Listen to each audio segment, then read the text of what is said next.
Hello everyone and welcome back. My name is Mr. Cobalt, and in this video I'm going to be going over how to calculate the standard free energy of a reaction for a stepwise reaction. And what that means is there's, again, different ways to calculate the standard free energy change of a reaction.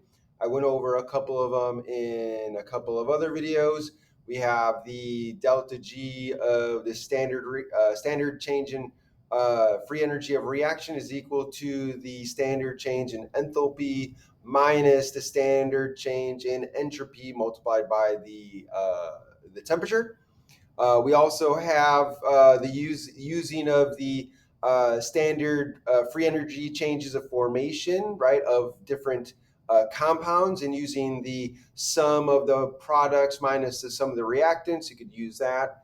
But also, if you know other equations, right, other reactions that you can add up in a stepwise way to get the reaction that you know, and you know what the free energy changes, the standard free energy changes of those reactions are, you can use those reactions to find the standard free energy change of the reaction that you are interested in. So I'm going to go over an example and show you that last third method.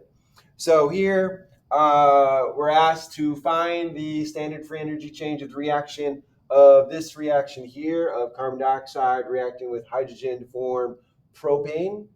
And so we know these reactions. We're given these reactions here, of which we do know the standard free energy of the reactions.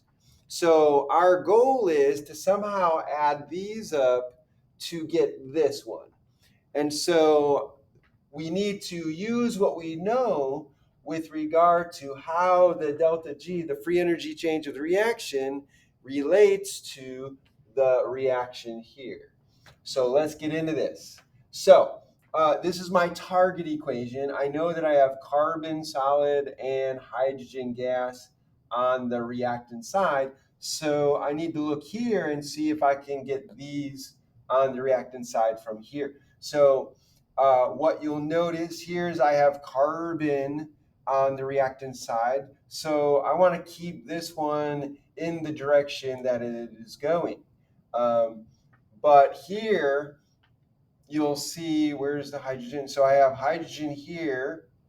So here I have hydrogen gas. So this one I'm probably going to keep on the reactant side, or on this, I mean, in this direction. So I want to keep this on the reactant side.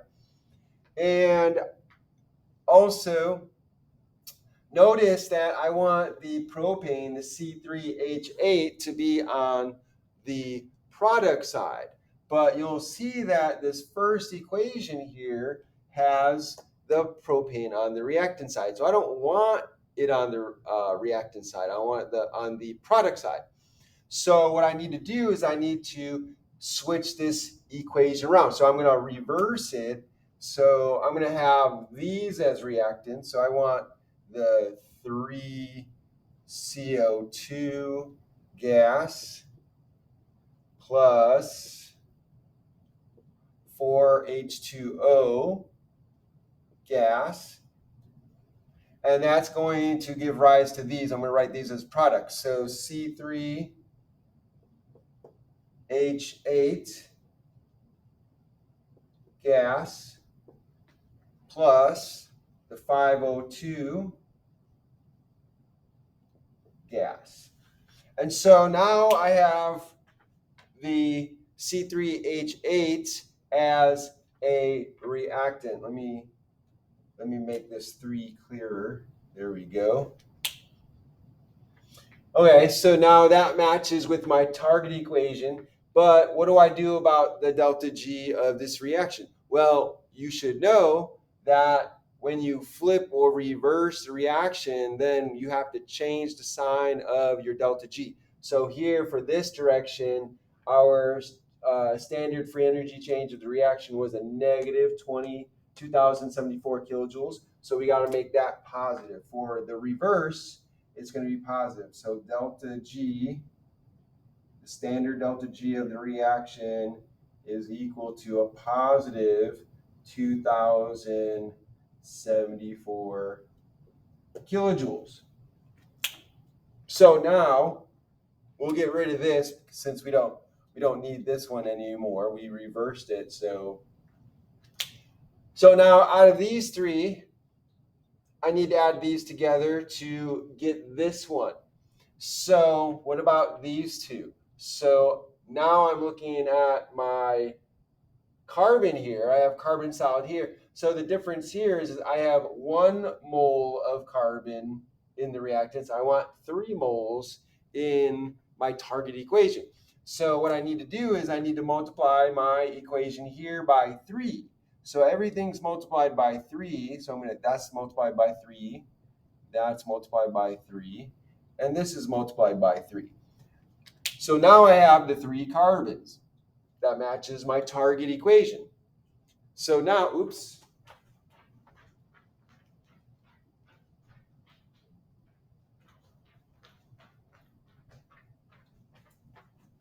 Sorry about that. So now what do I do here? So I multiplied my equation by 3. So what do I do with the delta G? So if whatever factor I multiply my equation by, I have to multiply my delta G by that same factor. So let me give myself some room. So I'm going to take this and multiply it by 3. And that's going to be the new delta G of this reaction. So I multiply that by 3. So now this is good. My carbon's good. And my oxygen, I have oxygen here.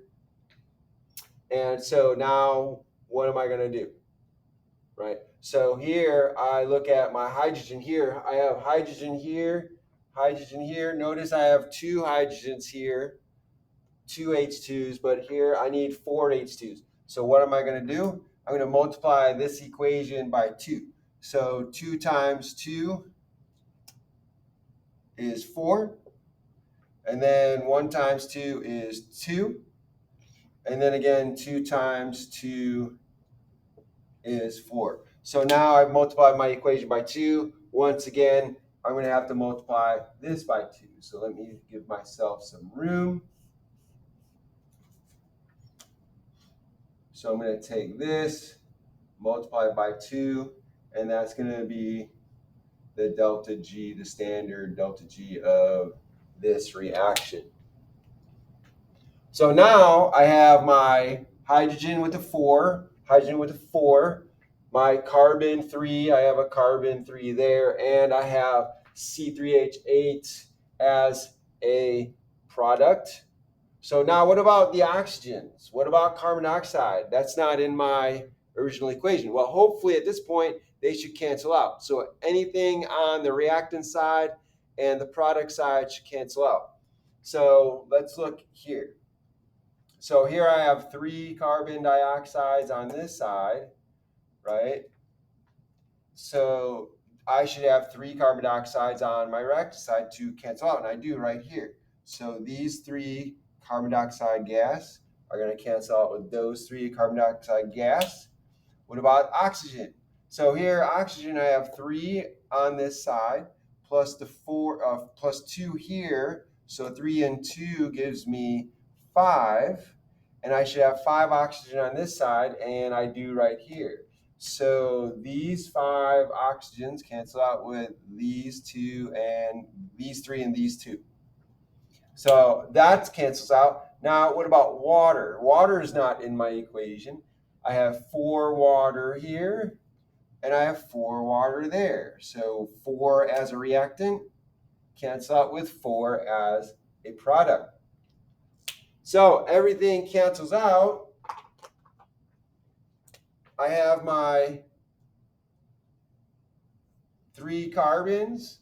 I have my 4 hydrogens, matches up, and I have my 1 C3H8 that's left. So when I add these together, I get